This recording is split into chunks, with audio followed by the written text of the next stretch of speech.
right, we're back. St. Lucie Mets Report. Took the week off last week. There wasn't too much going on in the world of St. Lucie last week, and the Mets were on the road. I figured it'd probably just be better to just kind of go over the series rather than try to go over each individual game, especially because last week was very frustrating offensively for the Mets. Now, the Mets went 2-4 on the road trip, so 2 wins and 4 losses, unfortunately.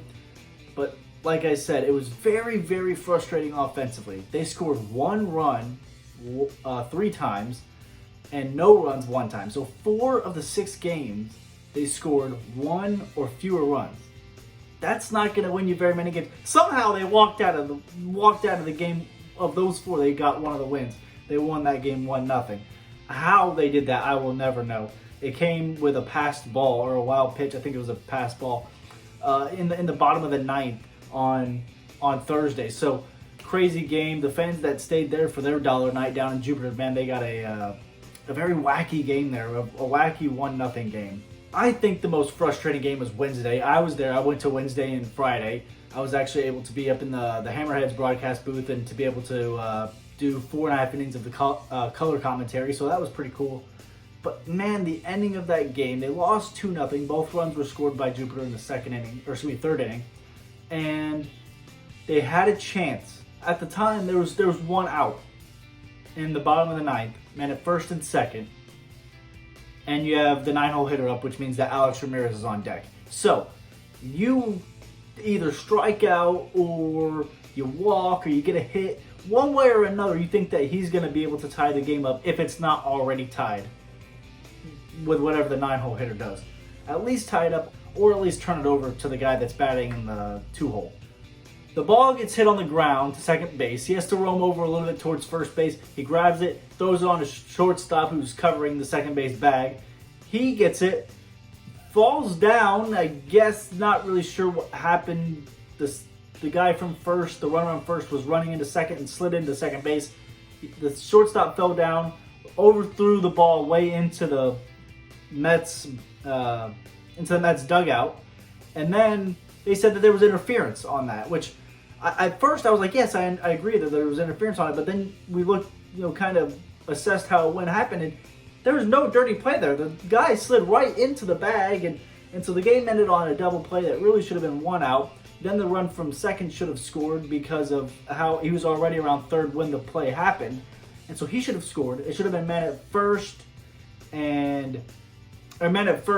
with 2 outs, and then Alex Ramirez coming up with a chance to tie it. But instead, we were forced to take the 2-0 loss, and, well, that's where the frustration kind of set in, I feel like. So they lost 4-1 on Tuesday, 2-0 on Wednesday, 4-3 on Friday. I was at that game, kind of one of those more frustrating games. It seemed like we had plenty of base runners, just couldn't get anybody in.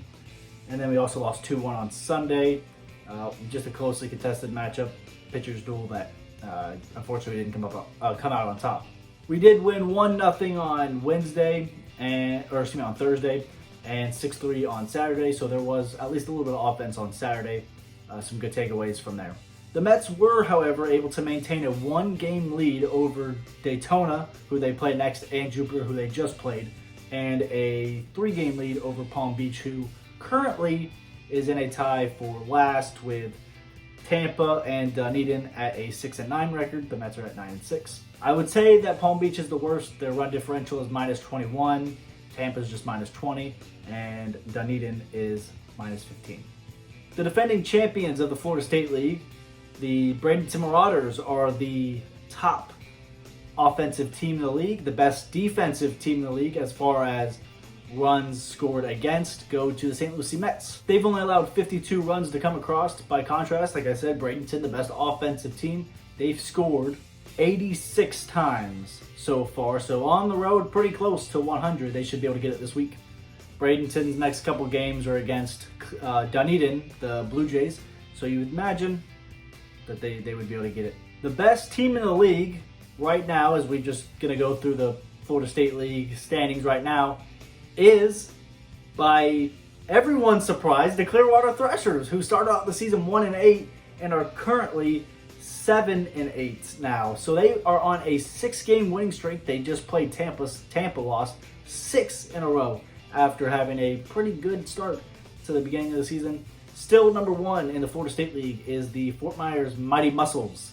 They have a 10-5 record and lead the Mets by 1 game, the Mets being 9-6. Well, that's a look around the Florida State League. The Mets are in it. They're still in the lead right now. The East Division, only 1 game back of Fort Myers. In the West, we still have a chance to make the playoffs so far. Looks pretty good. We play Daytona this week. Next up is Tuesday night, 6/10.